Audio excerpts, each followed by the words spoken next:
इस कहानी में एक पति ने अपने पत्नी को कैसे सबक सिखाया उसके बारे में बताया गया है।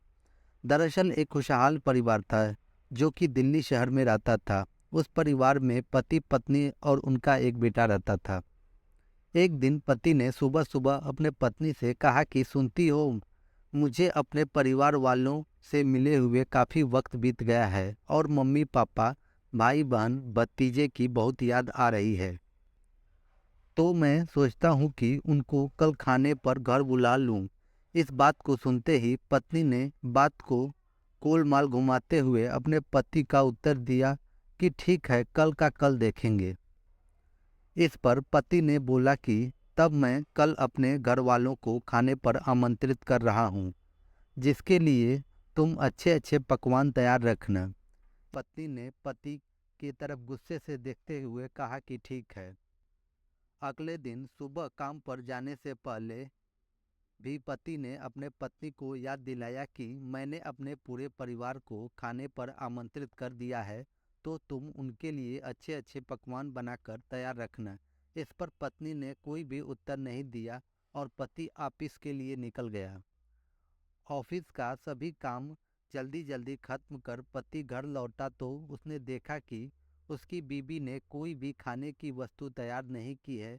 इसको देखकर वह अपने बीवी को काफ़ी गुस्सा हुआ और उसने अपने बीवी को काफ़ी बातें सुनाई।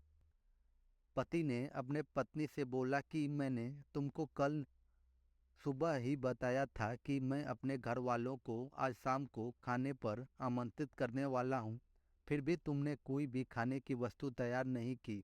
अब मेरे घर वाले आएंगे तो मैं उन्हें क्या खिलाऊंगी। इस पर बीवी ने कहा कि जो घर में बना है वही उनको भी खिला देंगे। वह तुम्हारे घर वाले हैं, कोई पराये तो नहीं। इस बात को सुनकर पति को काफ़ी गुस्सा आया, लेकिन उसने अपने बीवी को कुछ नहीं बोला और चुपचाप जो भी घर में बना था उनको खाकर फिर से घर से बाहर निकल गया। कुछ समय बाद घर के दरवाजे की घंटी बजी तो पत्नी ने दरवाज़ा खोला तो उसने देखा कि उसके घर वाले वहाँ पर खड़े थे।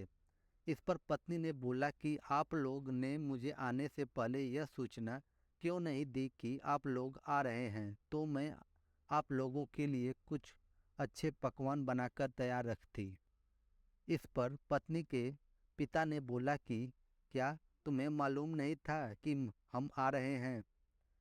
हमें तो दामाद जी ने फ़ोन करके आज खाने पर आने के लिए बोला था।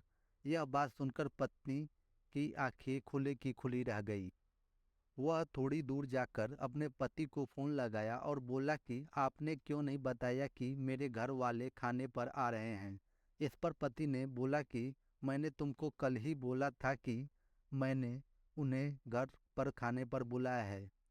इस पर पत्नी ने बोला कि आपने बोला था कि आप अपने माता पिता को और परिवार वालों को खाने पर बुला रहे हैं।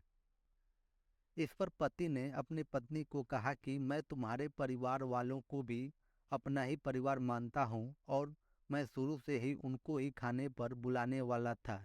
यह बात सुनकर पत्नी ने बोला कि अब मैं क्या करूँ, घर में खाने के लिए कुछ भी नहीं है, इनको क्या खिलाऊं। तो पति ने बोला कि तुमने तो बोला था कि जो घर में बना होगा वही अपने परिवार वालों को खिला देंगे, तो जो घर में बचा है उन्हें खिला दो। इस पर पत्नी ने बोला कि नहीं, मैं अपने घर वालों को यह सब कैसे खिला सकती हूँ। मैं आपसे अनुरोध करती हूँ कि आप बाहर से कुछ लेते आइए जो मैं अपने घर वालों को खिला सकूँ। इस पर पति ने अपने पत्नी से बोला कि मैं घर से बहुत दूर हूँ, जिस वजह से मैं इस मामले में तुम्हारी कोई भी मदद नहीं कर सकता। अब घर में जो भी है वही तुम उन्हें खिलाओ। इस बात को सुनकर पत्नी को भी अपनी गलती का एहसास हुआ और उसने अपने पति से क्षमा मांगी और कहा कि आज से आपके माता पिता को भी अपने परिवार की तरह मानूंगी, लेकिन अभी मैं आपसे अनुरोध करती हूँ कि आप बाहर से कुछ खाने के लिए लेते आइए जो मैं अपने परिवार वालों को खिला सकूं। अपने पत्नी की इस अनुरोध को सुनकर पति ने अपनी पत्नी की बात मान ली और सभी के लिए बाहर से ही खाना पैक करवा कर घर ले गया। इसके बाद सभी घर वालों ने मन भर कर खाना खाया और प्यारी प्यारी बातें की। इस कहानी से हमें यह शिक्षा मिलती है कि हमें सभी लोगों को सामान्य रूप से प्यार और इज्जत देनी चाहिए।